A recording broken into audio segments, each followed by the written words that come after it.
ፊደል ገ በጣም በርካታ ምስጢርን የተሸከመ ነው። ኮዱን ለመክፈት ደግሞ በቅዱስ መጽሐፍ ላይ ስንተኛ ቦታ ላይ ተጠቀሰ የሚለውንም ማየት ያስፈልጋል። እግዚአብሔር ፈጠረ በሚባለው ነገር ላይ ሁሉ ፊደል ገ ትገባለች፣ ግድ ነው። እግዚአብሔርን ገባሪነት ሰማይና ምድርን መፍጠሩን የሚያሳየው ትልቁ የፊደል ኮድ 7 ነው። እግዚአብሔርን ገባሪነት አልቲሜት የሆነ በጣም ፍጹም የምንለው ቀመር ነው የምናየው አሁን በዚህ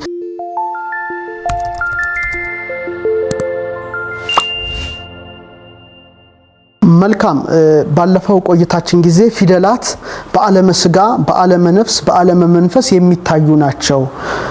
ፊደሉ ስጋ ቁጥሩ ደግሞ ነፍስ ሆኖ በህያውነት የሚንቀሳቀሱ ናቸው የሚለው ተመልካቾቻችን በእርግጠኛነት ያስታውሱታል። እንደገና ለማስታወስ ደግሞ የመጀመሪያው ፊደል ኃይል ተሸካሚ ነው። ሁለተኛው ደግሞ ኃይል ተቀባይ ነው። እንደገና ደግሞ የሚያስተላልፍ ነው። እንደ ኔጌቲቭ እና ፖዚቲቭ ቻርጅ አድርገን ያየነው አጋጣሚ አለና የመጀመሪያው ፊደል አን አይተን ነበረ። አ ተደራቢ ድምጽ እንደሌላት አርምሟዩ ላይ ተፈጥሮን ስትገልጽ ጸጥ ያለች አ ድርብ ድምጽ የላትም። ቀጥሎ ግን በድንገት በ የሚል አስደንጋጭና አስገምጋሚ ድምጽ ከከንፈር ተፈንጥሮ ሲወጣ ብርሃን ይሁን አለ የሚለውን የብርሃንን ቀመር አይተን ነበረ።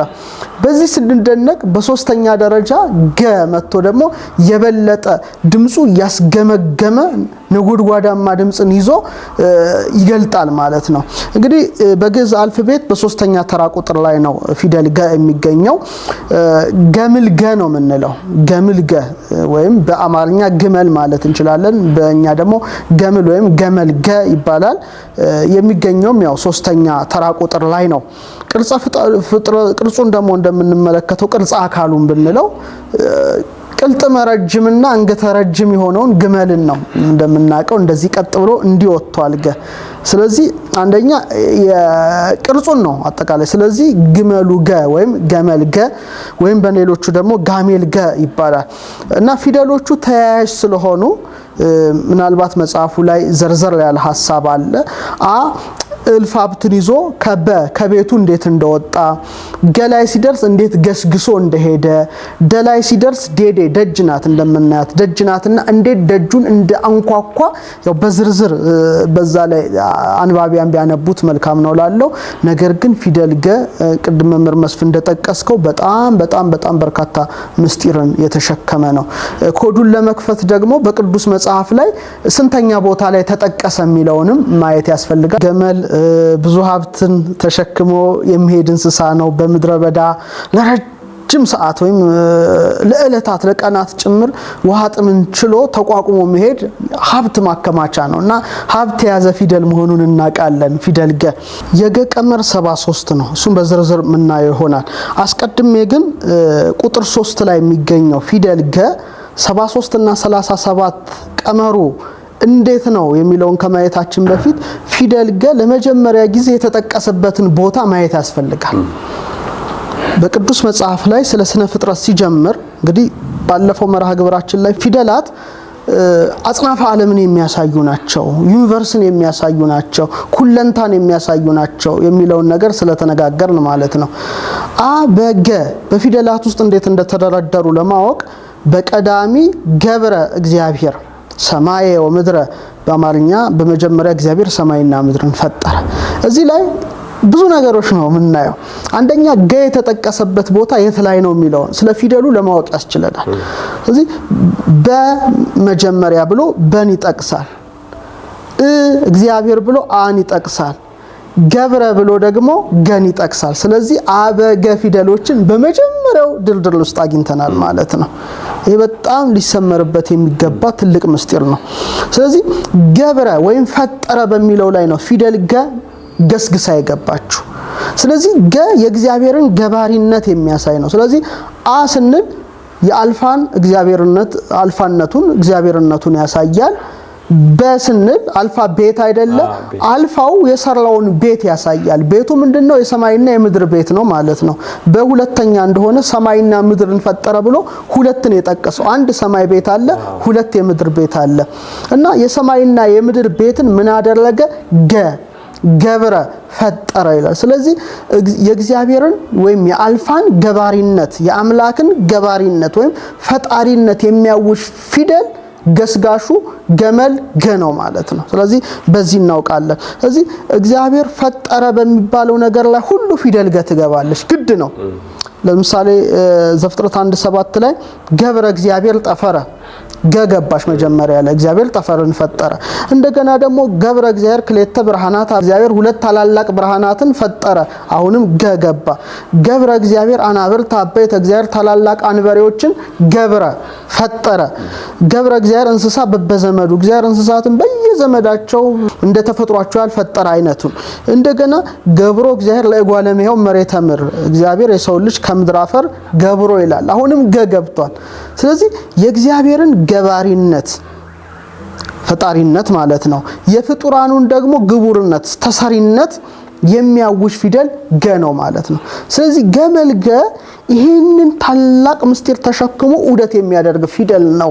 ሀብት የተሸከመ ፊደል ነው ማለት ነው። ስለዚህ ቀምረን እናውጣው የበለጠ ፍንትው ለማድረግ እንግዲህ ገመልገ ወይም ጋሜልገ ቀመሩን ስናወጣው በመደበኛው ቀመራ ማለት ነው። ቀመሩ እንዴት ነው? አሁን እንትና መጽሐፉን ያነቡ ገ የሚገኘው አበገ ሶስተኛው ነው። መ ደግሞ ያው ሜም ወይም ማይመ ነው፣ 40ኛ ነው እናውቃለን። ለ ደግሞ ባለፈው አንስተናታል ለ30ኛ ላይ ናት። ስለዚህ 3 ሲደመር 40 ሲደመር 30 73 ይሰጣል ማለት ነው። 73 ይሰጣል። በቁጥር ህግ ስም አቅማር ብዙ ነው አይቶ መተው ነው ይላል አዋጁ። ወደ 20 በላይ የአቀማመር ስልት አለ፣ እሱ መጽሐፉ ላይ አለ። የመጨረሻው አስደናቂ ቀመር ግን መጽሔት ናቸውና ፊደላት መጽሔት ናቸው፣ ቁጥሮች መጽሔት ናቸው፣ ይገለባበጣሉ። ለምሳሌ የኔን ፊት ሰልፊ በቀዳው በሞባይሌ ወይም መስታወት ፊት ብቆም ፊቴን ገልብጦ ነው የሚያሳየው። ስለዚህ ፊደላት የዩኒቨርስን ወይም የኩለንታን ዑደት የማያቆም ዑደት የሚያሳዩ በመሆናቸው ይገለባበጣሉ። ተገልብጠው ምስጢርን ይጠቁማል። ስለዚህ እንደ ሪፍሌክቲቭ ነምበር ናቸው ማለት ነው። ስለዚህ ገመሉ የእግዚአብሔርን ገባሪነት ሰሪነት የሚጠቁመው 73 ቀመር ሲገለበጥ 37 ነው። 73 እና 37 እግዚአብሔር በፈጠራቸው ፍጥረታት ሁሉ ውስጥ ኮዳቸው ይገባል። ይሄ በጣም አስገራሚ ነው። የተጠቀሰውም ገብረ ፈጠረ በሚለው ላይ ነው። ስለዚህ በፍጡራኑ ውስጥ በምስጢር ይገባል። ይሄ እንደው ተራ ግጥጥሞሽ አይደለም፣ ባይ ቻንስ በእድል የሚመጣ አይደለም። እንዴት በየተፈጥሮ ውስጥ እንደሚሰካካ በዝርዝር እናየዋለን። ለምሳሌ በቀዳሚ ገብረ እግዚአብሔር ሰማየ ወምድረ ወደ አማርኛ ምን መልሰው በመጀመሪያ እግዚአብሔር ሰማይና ምድርን ፈጠረው። በዕብራይስጥ ደግሞ ስንመጣ በረሺት ባራ ኤሎሂም ኤት ሐሻማይም ወኤት ሃአሬስ። እንግዲህ ሂብሪው ስማርት እዚህ ይለኛል ዕብራይስጥ በመማርበት ጊዜ በመጀመሪያ እግዚአብሔር ሰማይና ምድርን ፈጠረ ነው። አሁን እስቲ ሁለታችንም እናነጻጽርና ወደ ፊደል ገን እንገሰግሳለን። ሙሴ በመጀመሪያ እግዚአብሔር ሰማይና ምድርን ፈጠረ ብሎ ሲጽፍ በእነሱም ቀመረ ፊደል በረሺት 913 ነው፣ ባራ 203 ነው፣ ኤሎሂም 66 ነው፣ ኤት 401 ነው፣ ሐሻማይም 395 ነው፣ ወኤት 407 ነው፣ ሃአሬስ 296 ነው። እነዚህን አንድ ላይ ስንደምራቸው 2701 ይሰጣል። በጣም ተመልካቾቻችን ያስተውሉ። በረሺት ባራ ኤሎሂም ኤት ሐሻማይም ወኤት ሃአሬስ 2701 ይሰጣል። በቃ ይሄ ትልቅ ምስጢር ነው። 2701 ግን 2701ን ምን ከምን ጋር ስታባዛው ነው የሚመጣው ብለህ ስታስብ 73ን ሲባዛ 37 ነው። 73 ሲባዛ 37 2701 የሚገርም እኮ ነው። 2701 የሚለውን ቁጥር ይሰጣል። ስለዚህ የእግዚአብሔርን ገባሪነት ሰማይና ምድርን መፍጠሩን የሚያሳየው ትልቁ የፊደል ኮድ 7 ነው። 7 ሆኖ በእኛው ማለት ነው። በፊደል ውስጥ ስናየው ግን ገ ነው። ለምሳሌ ወደኛ ስንመጣ በቀዳሚ ገብረ እግዚአብሔር ሰማየ ወምድረ በቀዳሚ ገብረ 7 ነው። እግዚአብሔር 7 ነው። ሰማየ ወምድረ 7 ነው። 7 7 7 ይሰጣል። የነሱ ኤሎሂምና ሐሻማይም እና ወምድረ ሐአሬዝም ስደምረው 7 7 7 ይሰጣል ማለት ነው። ስለዚህ ይሄ ነገር ቀላል ነገር አይደለም። በጣም ዝርዝር ትንተና መጽሐፍ ውስጥ አለ። መቼም አንባቢያን የሚወዱ ከሆነ እጅግ ያራቀቅን ፊደላቱ በተበትነው ተዘርዝረው አንድ ላይ ሆነው ተባዝተው ተካፍለው ዝርዝር ሐሳቡ እዛ ላይ አለ። ሌላው ጥበብ የሚለውም 73 ይመጣል፣ 37 ይመጣል። ይሄ በጣም ትንሽ የረቀቀ ነው። ይሄን ሁሉ ማንሳት አይቻልም፣ ግን እንዶ ብናነሳኔ መልካም የሚመስለኝ ሌላው መጽሐፉ ላይ ያንቡት ገመል እግዚአብሔርን ገባሪነት፣ ሰሪነት፣ ፈጣሪነትን የሚያውጀው ቀመር 73 እና 37 እንዴት በፍጥረታት ውስጥ እንደሚዋኝ ዓለመ ስጋ ላይ እና ዓለመ ነፍስ ላይ እስቲ እንራቀቅበት ብዬ አስባለሁ። ዓለመ መንፈስ ላይ ያለው መጽሐፉ ላይ ስላለ አንባቢያን እዛ ላይ ቢያነቡት ጥሩ ነው። እስከ ፔሪዮዲክ ቴብል ድረስ ነምበር ኦፍ ፕሮቶን እና ኤሌክትሮን ድረስ ይገባል። እሱንም አንባቢያን ያንብቡት። አሁን ግን ወደ ፍጡራን ውስጥ ግቡራኖቹ ላይ እንመላለስ የሚል ሐሳብ አለኝ። መልካም ስርዓተ ፀሐይን ወሮ የዘመን ቀመርን ስናነሳ ፀሐይ፣ ጨረቃ፣ ከዋክብት እንደሚያስፈልጉን የታወቀ ነው። ልክ በእነሱም ላይ ፊደል ገገብታለች። ምን ይላል? ገብረ እግዚአብሔር ክልኤተ ብርሃናተ፣ እግዚአብሔር 2 ታላላቅ ብርሃናትን ፈጠረ ይላል። በደንብ እናስተውል። ስለዚህ ዓለመ ብርሃናት ውስጥ ገብቷል። ዓለማተ ብርሃናት ውስጥ ይዋኛል ማለት ነው። ስለዚህ ብርሃናት ውስጥ ፊደል ቀመር 73ን ማግኘታችን ግድ ነው። ለምሳሌ ወደ ሰዓት ልኬት እናወርደው።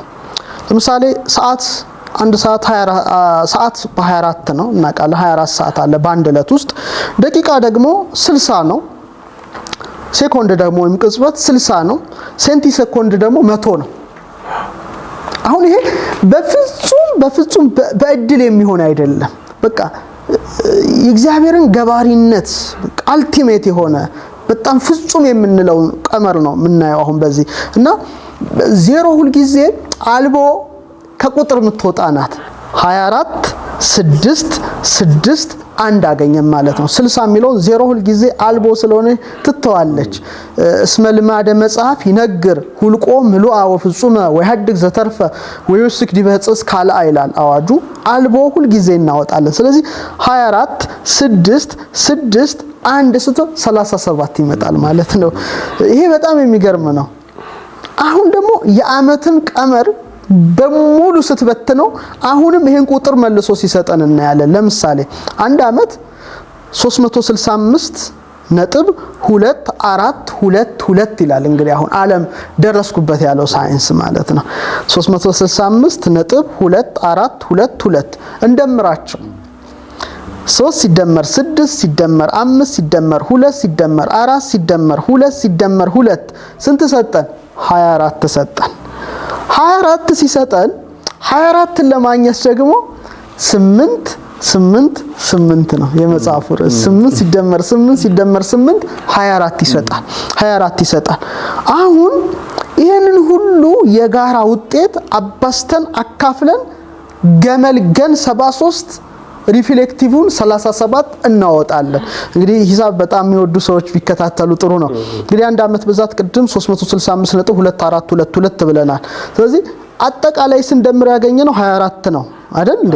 ለ24 ስናካፍል 365.2422 ሲካፈል ለ24 ስናካፍል 15.218425 ይመጣል። ይሰመርበት የያዙት ተመልካቾቻችን። ቀጥሎ አሁንም 365.2422 ደግሞ እናባዛ ለ24 ቅድም አካፍለን ነው። ስናባዛ ደግሞ 8765.8128 ይሆናል። እስቲ በማካፈልም በማባዛትም ያገኘነውን ደምረን ውጤቱን እስቲ እናገኘው። ስለዚህ 8765.8128 ሲደመር ቅድም ያገኘነው 15.218425 እኩል ይሆናል ስንት መጣ? 8781.3125 የሚለውን ቁጥር ሰጠ። አሁን በደንብ እናስተውል ማለት ነው። ከዚህ ይሄን በእንበት ነው። እስቲ 8 7 8 1 ነጥብ 3 1 2 2 5 ስንበት ነው 8 ሲደመር 7 ሲደመር 8 ሲደመር 1 ሲደመር 3 ሲደመር 1 ሲደመር 2 ሲደመር 2 ሲደመር 5 ስንት ይሰጠናል? 73 ይሰጠናል።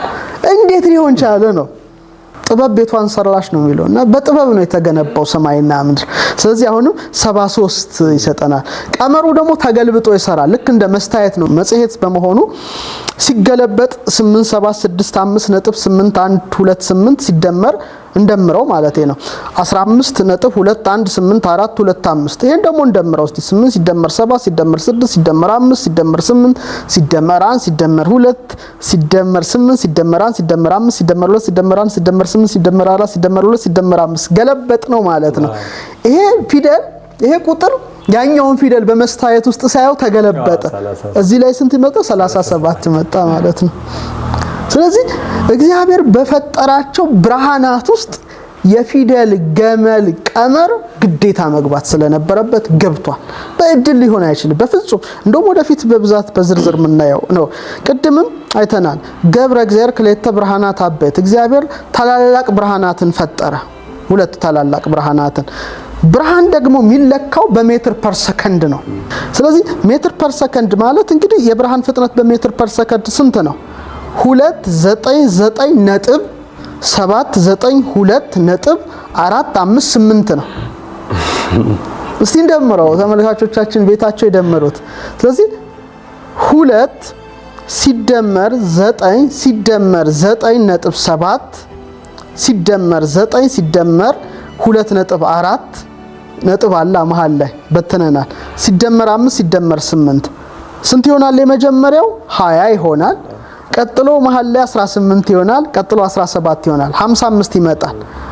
ግን ሁሉ ጊዜ አልቦን ወይም ዜሮን በሚያስወግደው ህግ የ20ን ዜሮ ስታወጣ ስንት ይሆናል? 2 ሲደመር 18 ሲደመር 17 37 ቀመረ ብርሃን መሆኑን አትሟለፈ። አሁንም 37 ማንም ነገር ከኔ አያመልጥም ያለ ይመስላል። ስለዚህ ብርሃን በሜትር ፐር ሰከንድ ተለክቶ የሰዓት የእለቱ አጠቃላይ የደቂቃው የሴኮንዱ የሴንቲ ሴኮንዱ ሁሉ ተለክቶ ከ73 እና ከ37 በላይ አላልፍም ብሎ ብርሃን ቀመረ ብርሃን መሆኑን እግዚአብሔር ብርሃናትን ገባሪ መሆኑን ኮዱ ሰጥቶን ያልፋል ማለት ነው።